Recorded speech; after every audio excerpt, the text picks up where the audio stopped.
Saya sama Ustaz Arif. Ustaz Arif. Kan Ustaz Arif dilantik Syura Indonesia. Jadi tahun 1990 saya keluar 4 bulan daripada Al-Azhar, Jemaah Al-Azhar, pergi ke 4 bulan India, Pakistan, dan bai'ah dengan Maulana Inamul Hasan. Lepas tu balik kerja, sambung belajar peringkat sarjana PhD dalam bidang pengajian hadis. Lepas tu khilaf ni saya tidak tahu sebenarnya khilaf. Saya tidak tahu bila start khilaf tu. Dan saya pun tidak ambil pusing sangatlah tentang siapa dia amir dakwah, siapa dia apa. Saya tidak tahu. Tapi saya tahu angin khilaf, cerita khilaf ni tahun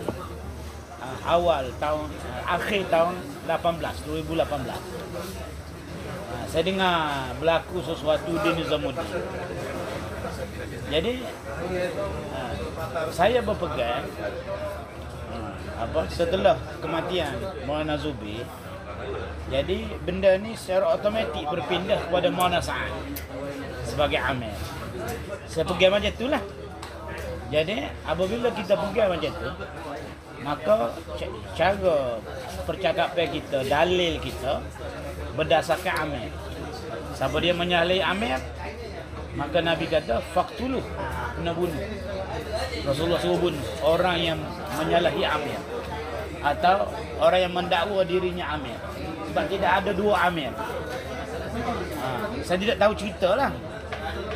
Lepas tu 2019 saya pergi ke Nizamuddin, pergi mesyuarat Malaysia dan duduk di Nizamuddin. Lebih kurang 2 minggu saya duduk di Nizamuddin dan keluar 2 minggu di New Delhi. Jadi saya dengar sendirilah bayan Maulana Sa'ad dan saya tulis satu-satu. Sebab saya suka dengar percakapan tokoh, saya akan nilai kepada istidlal, perdalilan. Sebab saya suka dengar bentuk dalil apa yang dia bawa. Jadi saya dengar lebih kurang 2 minggu. Saya buat rumusan lah. Yang pertama, Maulana Sa'ad mengguna dalil agama, dalil Quran, dalil hadis untuk menarik orang kepada dia. Itu yang pertama. Quran hadis semua Tarik kepada dia. Untuk dia saja. Untuk dia. Supaya orang semua patuh kepada dia. Patuh kepada dia.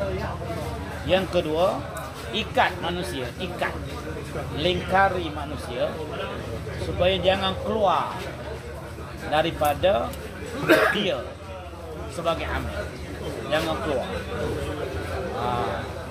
Jadi guna dalil, guna. Jadi orang awam mungkin tak dapat tangkap. Orang awam yang tak belajar agama, yang tak belajar sumber Quran, sumber hadis, dia tak boleh tangkap. Tak boleh faham bagaimana dia monopoli dalil. Dia memanipulasi dalil untuk mengikat manusia kepada fahaman dia. Jadi orang awam dia pun tidak tahu dalil yang disebut itu sesuai ke tak dengan apa yang dia dakwa. Orang awam kira betul saja. Orang awam dia kira dengar Quran betul lah. Tapi bagi orang belajar agama, dia mesti menilai dalil ini sesuai ke tak. Kemudian dia membawa dalil cerita-cerita di zaman Nabi tentang munafik. Jadi munafik ini dituju kepada orang-orang yang keluar daripada Nizamuddin dan tidak membaiat amir Nizamuddin. Jadi cerita-cerita munafik itu dituju kepada mereka ini. Jadi kalau begitu, berarti semua masyayikh Nizamuddin yang keluar daripada Nizamuddin seperti Maulana Ibrahim dikira munafik pada pandangan petaksub dia. Itu cukup bahaya. Di antara itu rumusan. Dan yang ketiga, Maulana Sa'ad telah mencampur aduk masalah jiwa dia yang bagi saya celaru lah, jiwa dia yang celaru bawa kepada jemaah tabligh. Jiwa yang celaru ni kemungkinan masalah keluarga dia. Sebab saya pergi jumpa Maulana Aqil, Syekhul Hadis di Shah Rampur. Maulana Aqil condong pada alamin. Jadi ni pupu-pupu semua ni, sepupu dua pupu. Jadi dalam penceritaan Maulana Aqil menunjukkan dia ada uqdah nafsiyah, macam apa, penyakit kejiwaan dengan Maulana Zakaria. Maulana Sa'ad ada penyakit dengan Maulana Zakaria. Mungkin kecemburuan ataupun sebab yang memutuskan Amir, Maulana Yusuf yang memutuskan Amir lah Maulana Zakaria putus. Kemudian setelah Maulana Yusuf meninggal dunia, yang memutuskan Amir tabligh ialah Maulana Zakaria putuskan Maulana In'amul Hasan, tidak kepada Maulana Harun. Jadi dia dendam. Jadi dia macam ada uqdah nafsiyah, bahasa Arab. Betul yang benar-benar. Problem jiwa. Dicampur aduk. Yang ketiga, yang keempat, dia telah buat satu mungkar paling besar. Apa itu mungkar paling besar? Itu keluar daripada syura dan membentuk kumpulan dia sendiri dan heret orang tabligh masuk dalam kumpulan. Saya sebelum ni saya tidak tahu mana In'amul Hasan membentuk syura dunia. Saya tidak tahu maklumat ni. Setelah saya selidiki baru saya tahu. Rupa-rupanya Maulana In'amul Hasan dia letih, dia sudah tua, lalu dia bentuk syura dunia. Berarti tabligh diurus oleh syura dunia semenjak Maulana In'amul Hasan masih hidup. Jadi setelah Maulana In'amul Hasan meninggal dunia, jadi tabligh diurus oleh syura dunia dan tidak ada amir. Di zaman Maulana Zubair, anak Maulana In'amul Hasan, jadi Maulana Zubair mengurus bersama dengan syura dunia. Kemudian syura dunia ini meninggal. Jadi Maulana Sa'ad mengambil kesempatan ini di Hawali di Pakistan, keluar daripada syura. Sedangkan Bayi Wahab masih hidup lagi. Keluar daripada syura. Perbuatan ini mungkar besar, tak boleh. Mungkar besar. Memecahkan umat. Mungkar besar, tak boleh. Tak boleh sama sekali. Dan inilah kemungkaran yang paling besar, yang lain itu semua kecil. Yang Juban buat fatwa tentang kesalahan melaksanakan itu kecil. Ini yang paling besar. Mungkar paling besar. Keluar daripada syura. Sedangkan Maulana Ibrahim guru dia. Sedangkan Maulana Ibrahim sendiri masih syura dunia bersama dia. Dia ada beberapa orang dan Maulana Sa'ad salah seorang.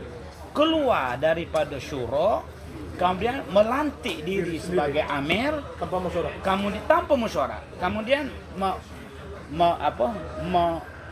menghimpun penyokong yang taksub untuk membentuk satu kumpulan. Ini mungkar paling besar. Tak boleh. Amir dilantik melalui dua cara.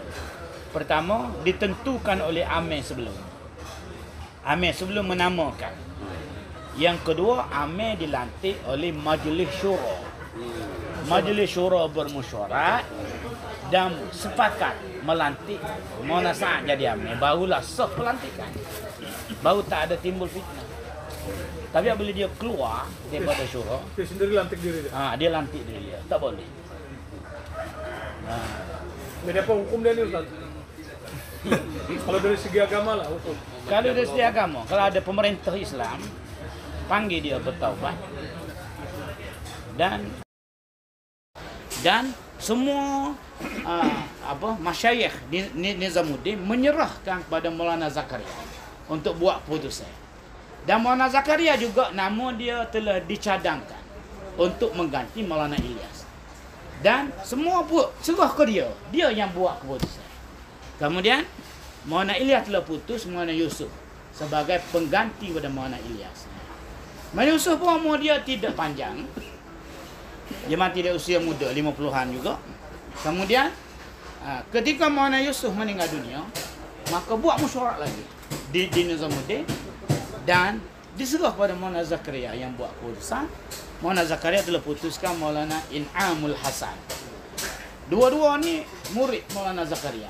Dua-dua ni. Maulana Yusuf murid Maulana Zakaria, Maulana In'amul Hasan murid Maulana Zakaria, dan dua-dua ni jadi menantu Maulana Zakaria. Jadi perpindahan itu diputuskan melalui mesyuarat. Mesyuarat di Nizamuddin diputuskan dengan tertib, dengan penuh adab. 3 orang hadrati, 3 orang amir dakwah. Kemudian ketika itu dakwah, zaman Maulana Ilyas duduk di India, Maulana Yusuf bawa dakwah pergi ke Pakistan, bertersabar di Pakistan. Kemudian setelah Maulana Yusuf meninggal dunia, mari Maulana In'amul Hasan dakwah sudah sampai 200 lebih negara. Jadi Maulana In'amul Hasan ni dia mungkin usia dia sudah lanjut dan dia pun sakit-sakit. Dia pun cadangkan. Dia kata bagaimana kita kena lantik pembantu saya dalam mengurus dakwah 200 negara ini. Lalu dibentuk syura dunia di bawah Maulana In'amul Hasan. Jadi syura ni sentiasa bermesyuarat yang dilantik untuk membantu Maulana In'amul Hasan. Dan Maulana In'amul Hasan meninggal dunia. Warahmatullahi wabarakatuh. Jemaah Maliki 15 orang dengan jemaah Sahudin 10 orang. Sila bergerak ke khemah istiqbal sekarang. Sekali lagi, jemaah Maliki 15 orang, jemaah Sahudin 10 orang. Sila bergerak ke khemah sekarang. Khemah istiqbal sekarang. Bas sudah menunggu Anda. Dan Maulana In'amul Hasan membentuk syura untuk membantu dia. Pembentukan ini berlaku di Mekah, di Nizamuddin. Kemudian berjalan Maulana In'amul Hasan, sistem syura ini berjalan semasa hidup Maulana In'amul Hasan. Dan ini memang sunnah, memang sebab Rasulullah dia memberi kata putus, tapi syura wa amruhum syura bainahum. Di zaman Nabi ada ahli syura, atau dalam bahasa ilmu dia panggil ahlul halli wal aqdi, duduk bersama Nabi. Kebanyakan ahlul halli wal aqdi zaman Nabi asyarah mubasyirin bil jannah, 10 orang yang Nabi sebut nama dia sebagai ahli syurga. Termasuk Sayyidina Umar, Sayyidina Uthman, Sayyidina Ali, yang Nabi sentiasa bermesyuarat. Kemudian setelah Rasulullah meninggal dunia, Abu Bakar menjadi khalifah, menjadi amir. Kemudian ada syura Abu Bakar, ahlul halli wal aqdi. Segala masalah mesyuarat dengan ahlul halli wal aqdi. Jadi di zaman Maulana In'amul Hasan juga sama sistem syura dunia yang menolong Maulana In'amul Hasan. Maulana In'amul Hasan meninggal dunia dengan tidak menamakan amir.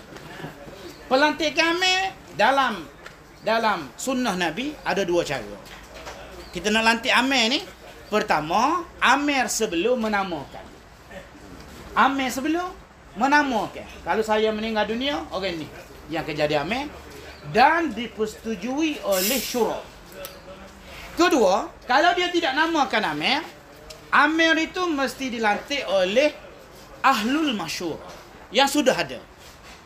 Dia kena buat mesyuarat, kemudian syura ini bersetuju melantik orang-orang tertentu sebagai amir. Barulah sah pelantikan amir. Berjalan dakwah hampir 20 tahun lebih. Berapa tahun? Tanpa setelah kematian Maulana In'amul Hasan, dakwah diurus di seluruh dunia dengan sistem syura. Kerana apa? Saya pun tidak tahu sebenarnya. Saya dulu balik daripada Al-Azhar University, keluar dakwah je. Siap tahu kita cari masa untuk keluar 40 hari. Kita pun tidak ambil pusing. Sebab kita anggap orang Nizamuddin ni ahlullah, orang yang taksir ke dunia. Rupanya tidak. Rupanya tidak. Orang Nizamuddin sama seperti parti-parti politik. sama saja. Jadi selama 20 tahun lebih jemaah dakwah di seluruh dunia 200 negara lebih diurus dengan sistem syura. Kenapa dia jadi syura? Sebab Maulana Ilhamul Hasan tidak menamakan siapa dia pengganti dia. Jadi otomatik dia punya perpindahan kuasa itu pada syura. Jadi diurus dengan sistem syura, sistem mesyuarat dan tidak ditentukan amir. Cuma untuk negeri-negeri mungkin ditentukan 3 orang faisalah, untuk Malaysia berapa orang, syura berapa orang, faisalah itu ditentukan. Tapi umumnya sistem syura. Tapi meninggal itu banyak. Tapi syura-syura ni sudah meninggal, tapi sistem tu tidak terbatal. Jangan kita faham, apabila syura meninggal, sistem syura ni terbatal. Dan ada orang-orang yang boleh melantik diri dia sebagai amir. Tak boleh begitu. Itu salah. Sistem syura mesti kekal walaupun tinggal seorang. Tapi dia sistem syura mesti kekal. Kecuali setelah dibuat mesyuarat, dilantik syura dan bermesyuarat, syura melantik dirinya amir. Baru jadi amir. Jadi sistem syura diurus dan tak ada apa-apa masalah. Tidak ada perbalahan. Kalau ada pun kecil-kecil. Kecil-kecil, sikit-sikit saja. Tapi setelah meninggalnya Maulana Zubair, juga dia bukan amir, dia hanya syura. Maulana Zubair ni syura. Syura kanan. Kalau kita kan ahli syura yang paling kanan. Meninggal Maulana Zubair, maka bermulanya api fitnah. Apa itu api fitnah? Salah seorang daripada syura telah melantik diri dia sebagai amir. Nama dia Maulana Sa'ad Kahdahlawi. Lantik diri dia tanpa mesyuarat, dan inilah munkar paling besar. Akbarul munkar. Kerana apa? Akbarul munkar. Kerana dengan sebab dia seorang, dakwah terpecah seluruh dunia. Munkar paling besar. Saya ulang lagi. Munkar paling besar ialah kita melantik diri kita menjadi amir. Nabi sallallahu alaihi wasallam larang, Nabi larang dalam hadis yang paling sahih. Hadis ni ulama-ulama letak sampai ke peringkat mutawatir. Kerana apa? Kerana generasi sahabat yang tahu hadis ni melebihi 70 orang meriwayatkan hadis ni. Tabi'in 70, tabi'in 70. Dia nak jadi hadis mutawatir ni 10 je. Tapi hak ni Nabi kata jangan kamu meminta untuk menjadi amir. Jangan. Minta pun tak boleh. Apatah melantik diri sendiri. Jadi apabila dia melantik diri dia menjadi amir dan bawa pengikut dia keluar daripada syura. Dia sesoalan macam ni lah. Kita ramai-ramai syura. Kemudian kita pun lantik. Saya pun lantik diri saya. Di Sabah ada berapa orang syura? 10 tu saya pun keluar. Saya kata kamu semua kena taat kepada saya sebab saya amir sekarang ni. Jadi 9 orang tu kena taat kepada saya. Apa pandangnya Tuhan? Normal atau tidak? Tidak normal. Apa panggil? Abnormal. Tidak normal perbuatan ini. Abnormal. Jadi mengeluarkan daripada syura satu dosa. Mengeluarkan diri daripada syura satu dosa. Kalau dia mengeluarkan daripada syura, dia duduk diam, dia tidak bawa pecahan, dosa dia kecil. Dosa dia mengeluarkan diri daripada syura. Tapi apabila dia bawa pengikut, kemudian pengikut itu membuat gerakan sendiri untuk menguatkan aliran dia, dosa kedua pula. Dosa kedua. Dengan sebab itulah perpecahan umat, dakwah ni terpecah dua seluruh dunia. Terpecah dua. Dan inilah munkar paling besar. Kalau lagi zina arak apa? Lebih besar daripada